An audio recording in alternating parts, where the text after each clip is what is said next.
ಶ್ರೀ ಗುರುಭ್ಯೋ ನಮಃ. ಶ್ರೀಕೃಷ್ಣಾಯ ನಮಃ. ವೇದಿಕೆ ಮೇಲೆ ಉಪಸ್ಥಿತಿರುವಂತಹ ಪೂಜ್ಯ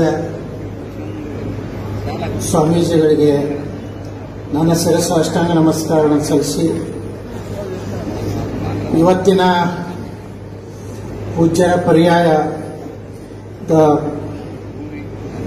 ಕಾರ್ಯಕ್ರಮದಲ್ಲಿ ಭಾಗವಹಿಸಿದಂತಹ ಅನೇಕ ಕ್ಷೇತ್ರಗಳಲ್ಲಿ ಅದ್ಭುತವಾದಂತಹ ಕಾರ್ಯವನ್ನು ಮಾಡಿ ಸನ್ಮಾನಿತರಾಗ್ತಿರುವಂತಹ ಎಲ್ಲರನ್ನೂ ಸಹ ಬಂಧಿಸಿ ಇವತ್ತಿನ ಉಡುಪಿಯ ಸುಕ್ಷೇತ್ರ ಶ್ರೀಕೃಷ್ಣ ಮಠದ ಪವಿತ್ರ ಸನ್ನಿಧಾನದಲ್ಲಿ ಸೇರಿದಂತಹ ಎಲ್ಲ ಪೂಜ್ಯ ಹಿರಿಯರೇ, ತಾಯಂದಿರ, ಅಣ್ಣ ತಮ್ಮಂದಿರೇ, ಪತ್ರಕರ್ತ ಬಂಧುಗಳೇ, ಬಹಳ ಸಂತೋಷ ಆಗ್ತಾ ಇದೆ. ಈ ದೇಶಕ್ಕೆಲ್ಲ ವಿಶ್ವಕ್ಕೇನೆ ಇವತ್ತು ಹಿಂದುತ್ವವನ್ನು ಬೆಳಗಿದಂತಹ ನಾಡು ಯಾವುದಂದ್ರೆ ಉಡುಪಿ ಅನ್ನುವಂಥದ್ರ ಬಹಳ ಅಭಿಮಾನದಿಂದ ನಾನು ಹೇಳಲಿಕ್ಕೆ ಬಯಸ್ತಾ ಇದ್ದೇನೆ. ಉಡುಪಿ ಕುತ್ತಿಗೆ ಮಠದ ಶ್ರೀ ಸುಗುಣೇಂದ್ರ ತೀರ್ಥ ಶ್ರೀಪಾದವರು 4ನೇ ಬಾರಿಗೆ ಶ್ರೀಕೃಷ್ಣನ ದೈವಾರ್ಷಿಕ ಪೂಜಾಧಿಕಾರ ಪಡೆಯುತ್ತಿರುವುದು ಅತ್ಯಂತ ಸಂತಸದ ಕ್ಷಣ. ಇವತ್ತು ಕುತ್ತಿಗೆ ಶ್ರೀಗಳು ಸಾಗರದಾಚೆಗೆ ನಮ್ಮ ಹಿಂದುತ್ವವನ್ನು ಒಯ್ಯುವುದರ ಜೊತೆಗೆ ವಸುದೇವ ಕುಟುಂಬಕಂ ಎಂಬ ನಮ್ಮ ನಾಣ್ಣುಡಿಯನ್ನು ಸತ್ಯ ಮಾಡುವುದರಲ್ಲಿ ಅವರು ಅದ್ಭುತವಾದಂತಹ ಸಾಧನೆಯನ್ನು ಮಾಡ್ತಾ ಇದ್ದಾರೆ. ಟೀಕೆ ಟಿಪ್ಪಣಿಗಳು ರಾಮನಿಗೂ ಬಿಟ್ಟಿಲ್ಲ, ಕೃಷ್ಣನಿಗೂ ಬಿಟ್ಟಿಲ್ಲ. ಆದರೆ ಅವರ ಒಂದು ಸಮುದ್ರದ ಆಚೆಗೆ ಹೋಗಿ ಧರ್ಮವನ್ನು ಬೆಳೆಸುವಂತ ಕೆಲಸ ಇವತ್ತು 4ನೇ ಬಾರಿಗೆ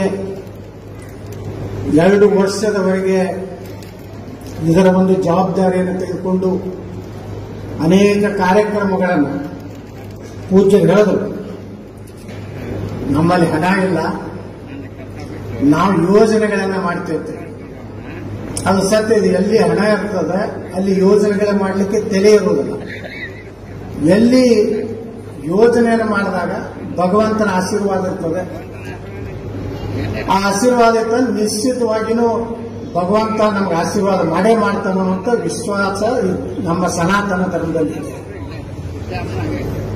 ನನ್ನ ಬಗ್ಗೆನೂ ಹೇಳಿದ್ರು ಪೂಜ್ಯರು, ನೇರವಾಗಿ ಸತ್ಯವಾಗಿ ಇದ್ದದ್ದನ್ನು ಇದ್ದದ್ದು ಹೇಳೋದು. ರಾಜಕಾರಣದಲ್ಲಿಯೂ ಸಹ ಇದೊಂದು ರೀತಿ ನಾನು ಒಂದು ಪ್ರಯೋಗ ಮಾಡ್ತಾ ಇದ್ದೆ. ಹಿಂಗೆ ಹೇಳಿದ್ರು ರಾಜಕಾರಣದಲ್ಲಿ ಬದುಕಬಹುದಾ ಅನ್ನೋಂಥದಕ್ಕೆ ಉದಾಹರಣೆ ಇವತ್ತು ನಾನು ಒಬ್ಬ ಇದ್ದೀನಿ ಅನ್ನೋಂಥದ್ದು ಬಹಳ ಸಂತೋಷಗಳು. ಯಾಕಂದ್ರೆ ನಾನು ಎಲ್ಲಾ ಕ್ಷೇತ್ರದಲ್ಲಿ ವಿಜಯಪುರದಲ್ಲಿದ್ದೀನಿ. ನಮ್ದು 125 ವರ್ಷದ ಒಂದು ದೇವಸ್ಥಾನ, ಗೋಶಾಲೆ, ಸ್ಕೂಲು, ಕಾಲೇಜುಗಳು, ಸುಮಾರು 1000 ಗೋಗಳನ್ನು ಹೊಂದಿದ್ದಂಥ 80 ಎಕರೆದಲ್ಲಿ ಗೋಶಾಲೆ. ಇದು ನಾವು ಎಂದು ನಿರೀಕ್ಷೆ ಮಾಡಿದ್ವಿ. ಅವನ್ನ ಉದ್ಘಾಟನೆ ಮಾಡಿದವರು ಪೇಜಾವರದ ಶ್ರೀ ವಿಶ್ವೇಶ ತೀರ್ಥ ಶ್ರೀಪಾದಂಗಳವರು ಅಂತ ನಾವು ಬಹಳ ಹೆಮ್ಮೆಯಿಂದ ಹೇಳ್ತೀವಿ. ವಿಶ್ವ ಹಿಂದೂ ಪರಿಷತ್ತಿನ ಸಮಾವೇಶ ಮಾಡಿ ಇಲ್ಲಿ ಅಯೋಧ್ಯೆಯ ಪ್ರಭು ಶ್ರೀರಾಮಚಂದ್ರರ ಮಂದಿರವನ್ನು ಅಲ್ಲೇ ಕಟ್ತೀವಿ ಅನ್ನುವಂಥ ಘೋಷವಾಕ್ಯ ಪ್ರಾರಂಭ ಆಗಿದ್ದು ಉಡುಪಿಯಿಂದಲೇ, ಶ್ರೀಕೃಷ್ಣ ಮಠದಿಂದಲೇ ಅನ್ನುವಂಥದ್ದು ನಮಗೆಲ್ಲರಿಗೂ ಅಜ್ಞಾಂತರ. ಅದರ ಜೊತೆಗೆ ಪೂಜ್ಯರು ಏನು ಅವರು ತಮ್ಮ ವಿಶೇಷವಾದಂಥ ಒಂದು ಯಾವ ರೀತಿ ಪೂಜ್ಯರು ಸಾಗರದಾಚೆಗೆ ನಮ್ಮ ಧರ್ಮದ ಪ್ರಚಾರಕ್ಕಾಗಿ ಪ್ರಯತ್ನ ಮಾಡ್ತಾ ಇದ್ದಾರೋ, ಅದೇ ರೀತಿ ಪೇಜಾವರ ಶ್ರೀಗಳು ತಮಿಳುನಾಡಿನ ಮೀನಾಕ್ಷಿಪುರಂದಲ್ಲಿ ದಲಿತರ ಮತಾಂತರ ಆದಂಥ ಸಂದರ್ಭದಲ್ಲಿ ದಲಿತರ ಮನೆಗೆ ಹೋಗೋದ್ರ ಮೂಲಕ ಶ್ರೀಕೃಷ್ಣನ ಪೂಜೆಯನ್ನ ಎಲ್ಲ ವರ್ಗದ ಜನರ ಮನೆಯಲ್ಲಿ ಮಾಡುವಂತ ಒಂದು ಅದ್ಭುತ ಕೆಲಸ ಅದು ಉಡುಪಿಯಿಂದ ನಡೆದಿದೆ ಅನ್ನುವಂಥದ್ದು. ಯಾಕೆ ಹೇಳ್ತಾ ಇದ್ದೀನಿ ಅಂದ್ರೆ, ನಾನು 94ರಲ್ಲಿ ಶಾಸಕನಾದಾಗ ನನ್ನ ಮನೆಯಲ್ಲೂ ಸಹ ಪೂಜ್ಯ ಪೇಜಾವರ ಶ್ರೀಗಳು, ಈಗಿನ ಶ್ರೀಗಳು ಬಹಳ ಚಿಕ್ಕವರಿದ್ರು, ಅವಾಗ ನಮ್ಮ ಮನೆಯಲ್ಲೂ ಸಹ ಶ್ರೀಕೃಷ್ಣನ ಪೂಜೆ ಮಾಡುವಂತ ಅವಕಾಶ ಒಬ್ಬ ಲಿಂಗಾಯತ ಸಮುದಾಯಕ್ಕೆ ಕೊಟ್ಟಂತವ್ರು ಇದೇ ಉಡುಪಿಯ ಶ್ರೀಕೃಷ್ಣ ಮಠದ ಪೂಜ್ಯರು ಅನ್ನುವಂಥದ್ದು ಬಹಳ ಅಭಿಮಾನದಿಂದ ಹೇಳಿಕೆ ನಾವು ಬಯಸ್ತಾ ಇದ್ದೇವೆ. ಈ ರೀತಿ ಸಮಾಜಗಳನ್ನು ಕೂಡಿಸುವಂತ ಕೆಲಸ, ನಮ್ಮಲ್ಲಿರುವಂತಹ ಸಾಮಾಜಿಕ ವ್ಯವಸ್ಥೆಯಲ್ಲಿ ಬದಲಾವಣೆ ಮಾಡುವಂಥದ್ದು, ಮೇಲು ಕೀಳು ಅನ್ನುವಂಥದ್ದನ್ನು ತೆಗೆದು ಹಾಕಲಿದ್ರೆ ಇವತ್ತು ನಮ್ಮ ದೇಶದ ಪರಿಸ್ಥಿತಿ ಇವತ್ತು ನೋಡ್ತಾ ಇದ್ದೀವಿ.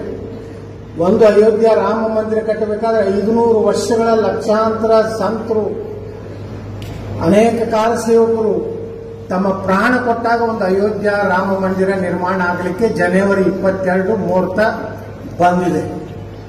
ಇನ್ನೂ 2 ಬಾಕಿ ಇದೆ. ನಮ್ಮ ಪೂಜ್ಯರ ಪರ್ಯಾಯ ಮುಗಿದ್ರೊಳಗಾಗಿ ಮಥುರಾ ಶ್ರೀಕೃಷ್ಣ ಮಠ ಏನು ದೇವಸ್ಥಾನಗಳು ಸಹ ಮುಕ್ತವಾಗಿ ನಮ್ಮ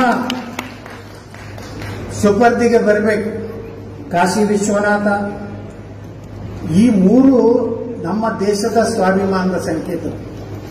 ಅದಕ್ಕೆ ಗುತ್ತಿಗೆ ಶ್ರೀಗಳ ಒಂದು ನೇತೃತ್ವದಲ್ಲಿ ನಾವು ಮುಂದಿನ ದಿವಸಗಳಲ್ಲಿ ಹೋರಾಟ ಸಂಘರ್ಷಗಳು ನಡ್ಕೊಂಡು ಬಂದಿವೆ. ನ್ಯಾಯಾಲಯದಲ್ಲಿ ಇದ್ರೂ ಸಹ ನಮ್ಗೆ ವಿಶ್ವಾಸ ಇದೆ, ನ್ಯಾಯಾಲಯಗಳ ಮೂಲಕವೇ ನಾವು ಕೃಷ್ಣ ಜನ್ಮಸ್ಥಾನವನ್ನ, ವಿಶ್ವನಾಥನ ಸ್ಥಾನವನ್ನು ಪಡೆಯಲಿಕ್ಕೆ ಸಾಧ್ಯ ಅನ್ನುವಂಥ ಮಾತನ್ನ ಈ ಸಂದರ್ಭದಲ್ಲಿ ಹೇಳಿ, ಪರಶುರಾಮರ ಪವಿತ್ರ ನಾಡಿನ ರಾಷ್ಟ್ರಸಂತ ಯತಿಕುಲ ಚಕ್ರವರ್ತಿ ಪೇಜಾವರ ಶ್ರೀಗಳನ್ನು ಕೊಟ್ಟ ಪುಣ್ಯಭೂಮಿ ಕೃಷ್ಣನ ಊರಿನ ನನ್ನ ಆಸ್ತಿಕ ಬಂಧುಗಳು ಈ ಪರ್ಯಾಯ ಮಹೋತ್ಸವ ಹಿಂದೂಗಳನ್ನು ಒಗ್ಗೂಡಿಸಲು ಹಿಂದುತ್ವ ಕಿಚ್ಚು